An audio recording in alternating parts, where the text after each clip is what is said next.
No meio dessa história toda, a gente parte para um rápido break, então, minha diretora Helena, só para confirmar, que eu ouvi a trilhazinha. Agora sim, já acionando aqui a bancada.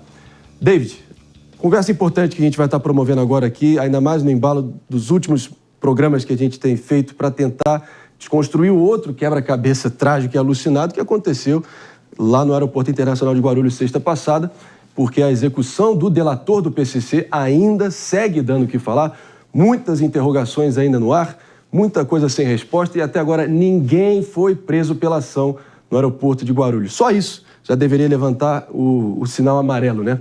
Aliás, a divulgação de um áudio mostra que o PCC ofereceu 3 milhões de reais a um policial para desferir ali as balas rumo ali ao Vinícius Gritzbach, o empresário que foi ali morto, e a gente vai acionar já o Lincoln Gakia, que vai estar aqui com a gente. Não é isso, David? Exatamente. Inclusive, ontem foi realizada uma força-tarefa, foi realizada uma reunião com representantes da força-tarefa no Palácio dos Bandeirantes, aqui em São Paulo. E a informação que a gente teve é que alguns policiais já foram afastados, policiais esses que foram apontados por Vinícius Gritzbach como corruptos. Então, esses policiais foram afastados das atividades. Mas, claro que isso já tem gerado uma crise institucional, porque pessoas do alto escalão da Polícia Civil do Estado de São Paulo foram citados, além também do envolvimento de policiais militares que trabalhavam na segurança do delator do PCC. Por isso que a gente vai trazer a entrevista com o Dr. Lincoln Gakia, promotor do Ministério Público de São Paulo, que tem mais detalhes para a gente de como devem avançar também as investigações, né, Marinho? Perfeitamente. E para tentar trazer alguma luz aí nesse emaranhado sem respostas, ninguém melhor do que o promotor de justiça Lincoln Gakia, que está aqui com a gente ao vivaço agora no Morning Show. Muito bom dia, promotor. Obrigado pela presença. Eu tenho tentado dar a devida importância a esse caso aqui, dia após dia, no nosso programa, Lincoln, porque realmente deveria ser, pelo menos, um grande divisor de águas na forma com a qual as forças de segurança lidam, e tem que ser frontalmente, e que haja uma mudança definitiva nesse sentido, porque esse caso não pode passar impune e até o momento ninguém foi preso. Como é que você está vendo tudo isso? Bom dia. Bom dia a todos, é um prazer falar com vocês novamente.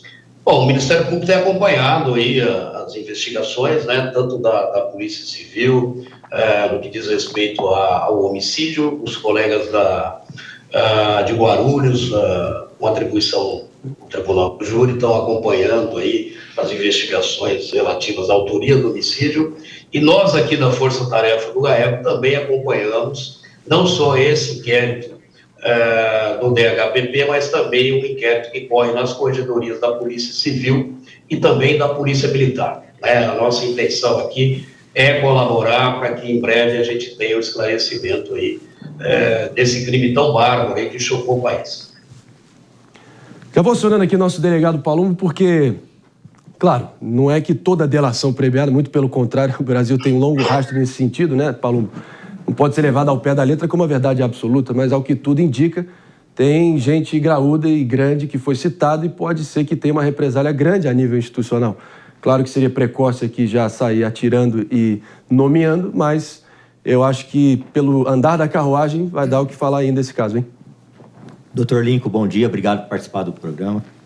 Aliás, eu faço um apelo aqui aos meus colegas parlamentares. O doutor Lincoln, ele combate essa facção há muitos anos. Sim. Ele precisa e necessita andar com escolta 24 horas por dia, mas quando ele se aposentar, ele perde automaticamente essa escolta. Isso é um absurdo. Nós temos um projeto de lei lá, inclusive de minha autoria.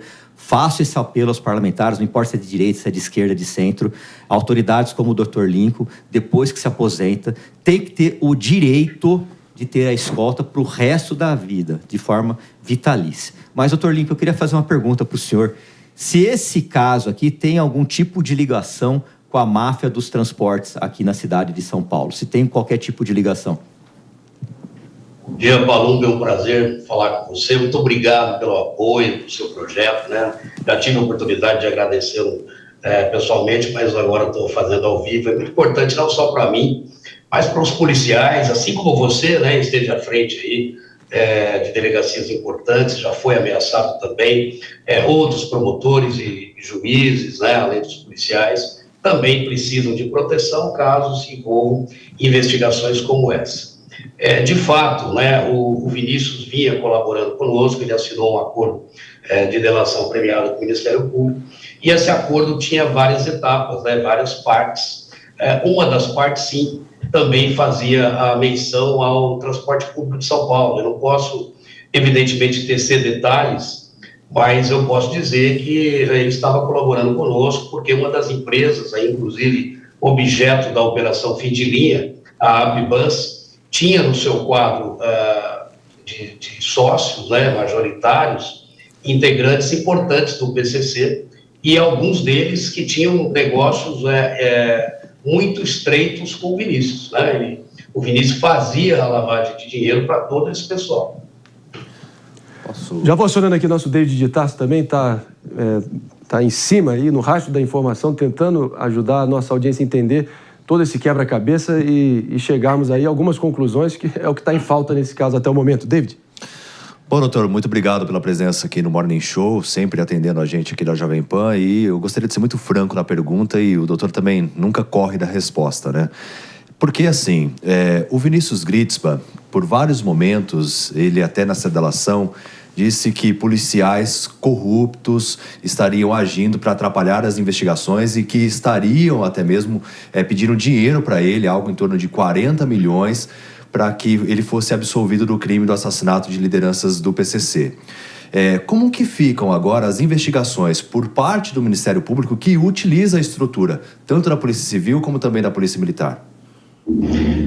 Olha, é importante primeiro esclarecer o seguinte, né? O processo de delação, ele teve a participação do Vinícius, teve a aquiescência do Vinícius e dos seus defensores.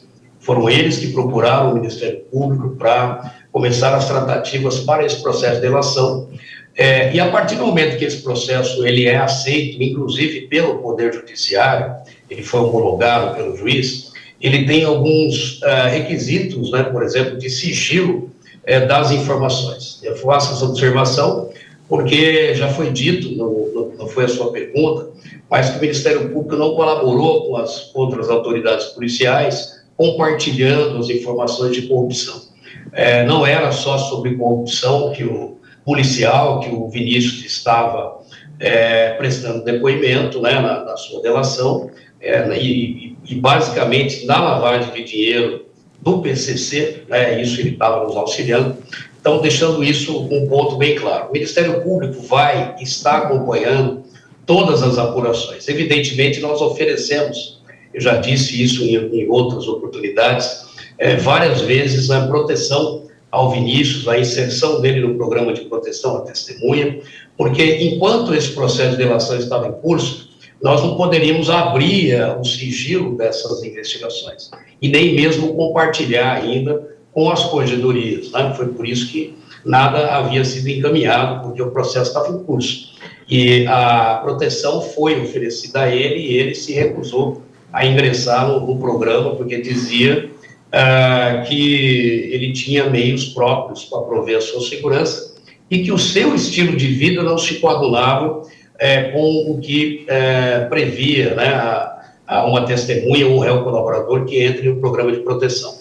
Deixando isso bem claro, né, para que vocês entendam os meandros desta delação. Com relação ao envolvimento de policiais, militares ou civis que foram citados na delação do Vinícius, evidentemente que essa delação precisa ser corroborada por outros elementos de prova. Em alguns casos, ele nos apresentou alguns elementos de prova e esses elementos estão sendo compartilhados com a Polícia Civil, com as polícias, com as corregedorias da Polícia Civil também e da Polícia Militar, e o Ministério Público estará atento, vai acompanhar. Eu ontem falei com o secretário Derrite, ontem à noite, já me solidarizando, oferecendo o meu apoio, e ele me garantiu também que a Secretaria de Segurança, que o governador estão empenhados na solução desse crime e que os responsáveis, estejam ele em qualquer instituição do Estado, serão punidos. O Ministério Público pode ter certeza que vai acompanhar e vai velar para que isso ocorra. Acho que não poderia ser diferente. Tem que dar um exemplo e realmente, figurativamente falando, por favor, porque o pessoal normalmente é muito literal, cabeças têm que rolar para realmente dar o exemplo e não passar impune uma situação como essa. Já vou acionar aqui o nosso Mano Ferreira também. Gakia, que quer te fazer a próxima pergunta. Bom dia, Dr. Lincoln. Obrigado por estar aqui com a gente. A minha pergunta vai na direção da capacidade do Estado de blindar a sua própria estrutura da infiltração do crime organizado. Porque, nesse caso, fica muito evidente, por exemplo, que o delator havia contratado policiais da ativa como seguranças particulares, ele sendo alguém ligado ao PCC. Portanto, estamos falando da polícia, de agentes da polícia prestando serviço à maior organização criminosa. Na avaliação do senhor, como devemos avançar do ponto de vista de normas de compliance e de uma melhor governança da gestão das forças da lei para aumentar a blindagem do Estado brasileiro dessa infiltração? Porque o que esse caso evidencia é que estamos longe de conseguir essa blindagem, né? Esse é o problema que nós temos no Brasil inteiro, ele não é um problema só do Estado de São Paulo, do Rio de Janeiro, por exemplo, a gente vê isso com muita frequência, policiais fazendo escolta durante a folga de bicheiros, né, até de traficantes. Então, é preciso se reestruturar também a carreira das polícias, se unificar essas carreiras, não estou dizendo em juntar a Polícia Civil com a Polícia Militar, mas é preciso que no âmbito nacional a gente tenha, por exemplo, carreiras que sejam semelhantes. Não é possível que a gente tenha uma polícia militar aqui em São Paulo que é diferente de uma polícia militar, por exemplo, do Rio Grande do Norte. A gente tem que ter formação mínima, alguns elementos básicos para a reestruturação dessas carreiras. O que acontece, mano, que eu tenho percebido, eu tenho dito isso, é que o Brasil já tem a sua primeira máfia. O PCC é a primeira máfia brasileira, infelizmente, né? E como tal, um dos requisitos principais para que você tenha o surgimento de uma máfia, além da ausência do Estado, do controle do Estado, é o nível de corrupção dos agentes públicos e o nível também de infiltração nos poderes do Estado. Então, a gente precisa, sim, de regras de compliance, a gente precisa que as corregedorias também trabalhem, sejam duras na fiscalização desses policiais. Eu acho que um policial fazer bico já não é algo aceitável, evidentemente que é para complementar seu salário, então precisa também ter uma remuneração adequada. Porém, se há uma vedação legal, essa vedação tem que ser obedecida. O que não me entendi muito foram policiais militares ligados, algumas, inclusive a tropas especiais, fazerem um bico de segurança de um réu por duplo homicídio ligado ao PCC, que há quase uma década fazia lavagem de dinheiro com o PCC e que respondia na justiça a outros 2 processos de lavagem de dinheiro que foram denunciados por nós, justamente de lavagem para o PCC. Então, isso tudo precisa ser muito bem apurado, os responsáveis punidos, mas providências terão que ser tomadas para o futuro, seja no âmbito interno das polícias civil e militar, que terão que depurar os seus quadros, isso é imperioso, seja no âmbito da legislação. Também é necessário que o Brasil tenha hoje uma legislação antimáfia, né? A Argentina já adotou uma legislação antimáfia e é preciso que o Brasil o faça também, nos moldes que ocorreu na Itália, né? A mesma infiltração que nós vimos na Itália, e ela ocorre nas polícias, mas ocorre também no Ministério Público, ocorre no Poder Judiciário. A gente tem visto aí decisões, no mínimo, estranhas de cortes superiores, né? O próprio Vinícius foi solto no HC do STJ, respondendo a um duplo homicídio, né, como mandante.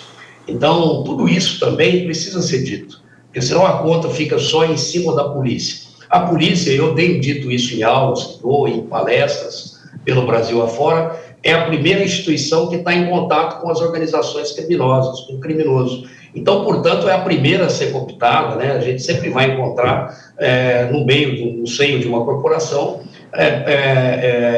profissionais que estão sujeitos aí à corrupção. Como eu disse, isso pode acontecer em qualquer dos níveis, em qualquer dos poderes, né? O que a gente precisa agora é estabelecer parâmetros para evitar que no futuro não mais ocorra, né? E que aqueles que infringirem essa norma serão punidos de maneira exemplar. Gaki, eu não poderia concordar mais. Como você muito bem colocou, além do custo reputacional e institucional para as corporações policiais e as forças de segurança, o que eu mais ouvi é aquela sensação de impotência e medo que paralisa todo mundo, de todo mundo dizendo que poderia ser eu, poderia ter sido eu.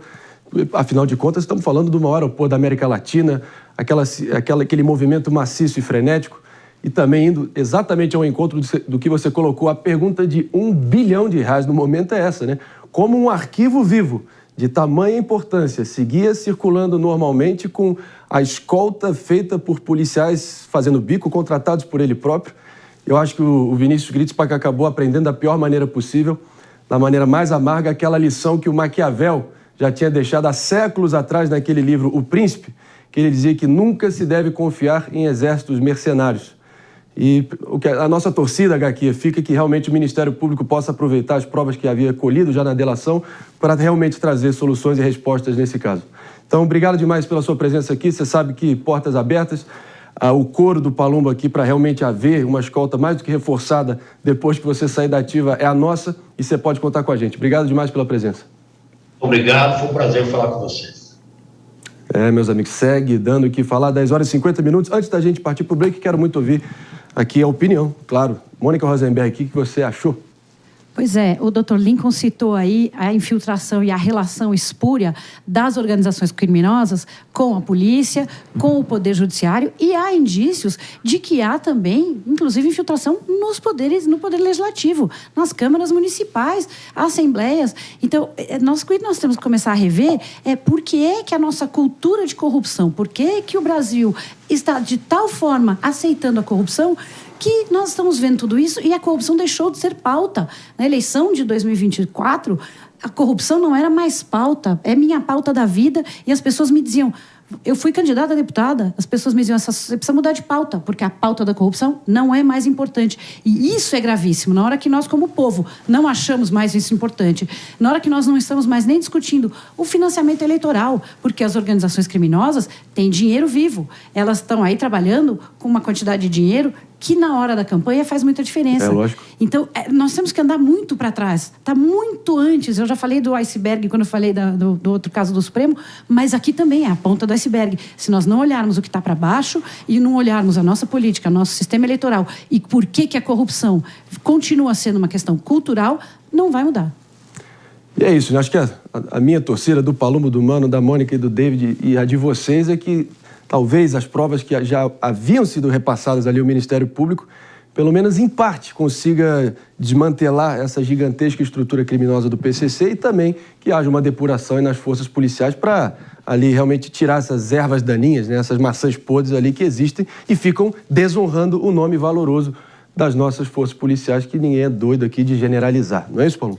Não, é exatamente isso, né? Eu não vou aqui ficar passando pano para ninguém, mas... Logo quando eu assumi o mandato, eu falei, tem muita laranja podre na minha instituição. Inclusive, falei até para o secretário de Segurança Pública isso, né? Eu conheço lá, fiquei 20 anos lá, né? E, infelizmente, não fui muito escutado, né? Então, isso aí vai feder muito mais ainda, viu? Vocês podem aguardar que isso vai feder muito ainda. Acho que esse é o recado, esse é o sentimento. David, rapidamente a gente vai em frente. Não, eu acho que assim, para que o Estado tenha credibilidade, todos aqueles que foram apontados como delatados deveriam ser afastados, porque a gente vê afastamento de policiais sendo feitas, né? Mas também foram outras pessoas num alto escalão. Então, eu acho que o governador deveria repensar e realmente para trazer uma autonomia em relação às investigações, uma isonomia em relação às investigações, o afastamento também de integrantes da alta cúpula. É isso, meus amigos e minhas amigas.